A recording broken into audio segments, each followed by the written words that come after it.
É triste, ainda que o Rubem Fonseca tivesse 94 anos, já mesmo no final da vida, uma perda tremenda e especialmente dura, porque aqueles que o amavam em função do confinamento, do isolamento social, não poderão homenageá-lo num funeral conforme ele merecia. Eu certamente seria um entre aqueles que estariam lá. Hoje, portanto, não tem Mandetta, não tem Bolsonaro, até porque pouca coisa mudou desde a coluna de ontem, que permanece de pé, a não ser aquela entrevista coletiva, despedida coletiva bizarra do ex-ministro da Saúde em atividade, aliás, ex-ministério da Saúde em atividade. O ministério está parado em função desse cabo de guerra, então vamos deixar isso para amanhã. Amanhã certamente voltaremos a falar sobre isso, para falar sobre o Rubem Fonseca.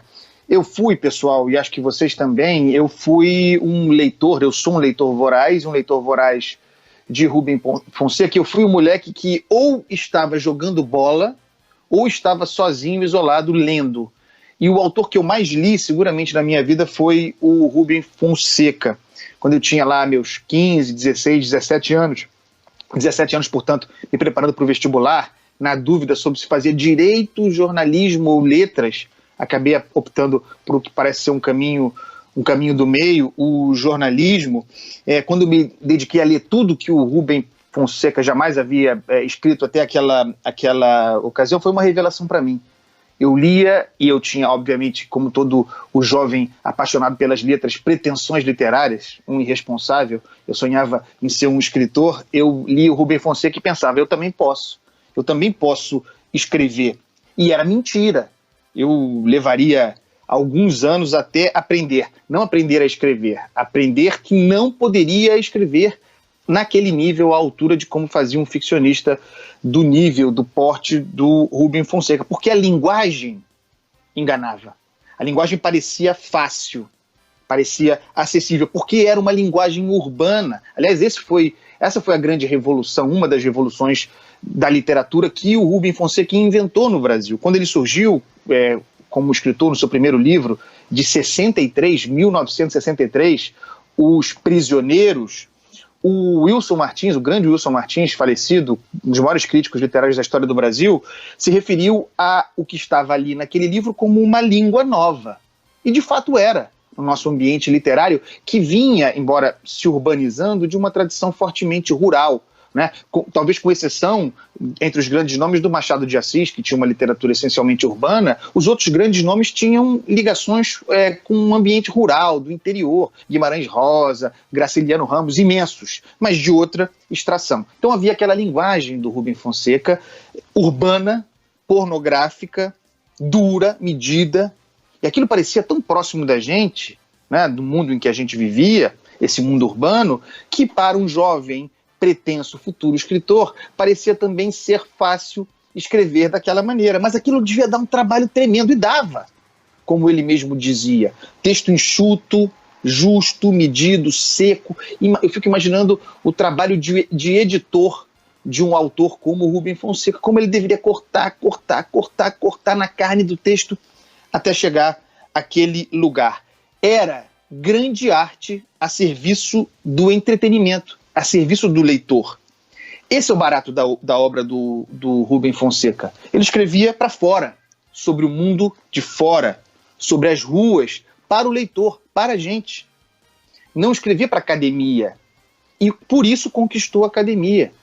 Esse é um dado importante. Rubem Fonseca era um escritor que criava personagens, são vários. Tem o Mandrake, tem a Lúcia McCartney. Não vou nem citar porque são dezenas. E uma das qualidades da grande literatura é criar personagens. São como fazia o Jorge Amado, por exemplo. São os grandes personagens os que nos prendem aos livros e aos autores. E a literatura brasileira, aliás, talvez em resposta ao Rubem Fonseca, em certo sentido, abriu mão de criar personagens, abriu mão de olhar para fora e se virou para dentro. Isso é muito importante. Nos anos 90, é importante e ruim. Nos anos 90, quando eu era estudante, a influência do Rubem Fonseca sobre os professores e os alunos era avassaladora. Eu acho que já era antes, nos anos 70, 80, mas eu diria que os anos 90 e o começo dos anos 2000 tenham sido o auge dessa influência avassaladora. De modo que não existe entre os escritores brasileiros que estão na faixa dos 40, entre 40 e 60 anos, um que não tenha sido desafiado pela literatura do Rubem Fonseca, ou para abraçar, imitar, buscar um caminho por ali, ou para refutar, se afastar. A influência é dessa monta. Dificilmente você vai encontrar alguém que não reagiu, que escreva e que não reagiu à presença, ao trabalho do Rubem Fonseca. Ele é a referência, sempre foi a referência para mim, como eu disse, os escritores que preferiram refutá-lo e que geralmente o refutaram mal, o fizeram com uma literatura autorreferente, sem personagens, em que, aliás, o personagem era o próprio escritor, dentro de casa, deprimido, fumando, esfumaçado, sofrendo.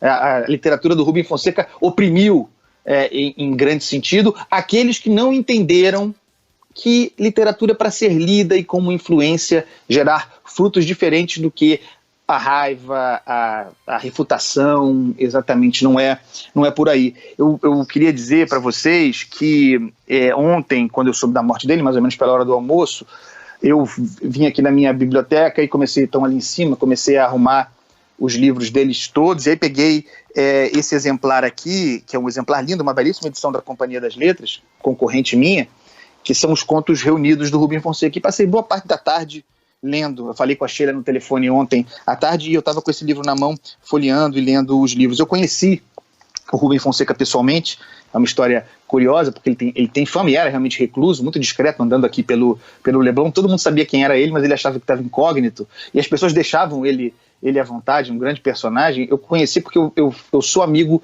dos netos dele, e sou amigo por causa do futebol, e não sabia que eles eram netos dele. Quando eu soube, eu criei algum grau de constrangimento, até que a família finalmente me convidou para um almoço de domingo na casa, ocasião em que eu conheci o Rubem Fonseca, e eu cheio de cerimônia diante daquele homem que era para mim, meu Deus, ainda, o escritor. Gente, nós estamos falando certamente de entre os 10 maiores escritores brasileiros de todos os tempos, certamente o mais importante, eu diria, da segunda metade do século XX até hoje. E eu estive ali diante daquele homem, eu devia ter 19, 20 anos, era um moleque cheio de pretensões, cheio de cerimônia, e ele, super moleque, começou a falar de futebol. E aí, desde então, todas as vezes em que estive com ele depois, nunca trabalhei com ele, nunca fui editor dele, todas as vezes em que estivemos depois, não mais do que um punhado de vezes, só falamos de futebol, nunca de literatura, e eu sempre com cerimônia, ele um grande vascaíno, eu um flamenguista. Muita saudade, um beijo à família, um beijo à Bia, filha, com quem eu trabalhei, um beijo a todos. Um grande nome, pessoal, eu sei que para vocês também. Desculpem o tom pessoal e emotivo dessa coluna, se assim pareceu. Foi muito bem-vinda. A gente precisava mesmo desse tempero pessoal. Rubem Fonseca merece muito mais do que uma manchete no meio de uma escalada de rádio jornal.